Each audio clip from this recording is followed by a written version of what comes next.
What's the meaning of communist?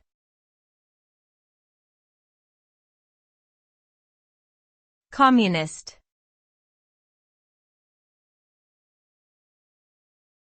Communist.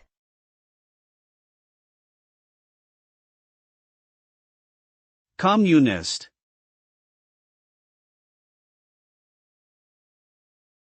Communist.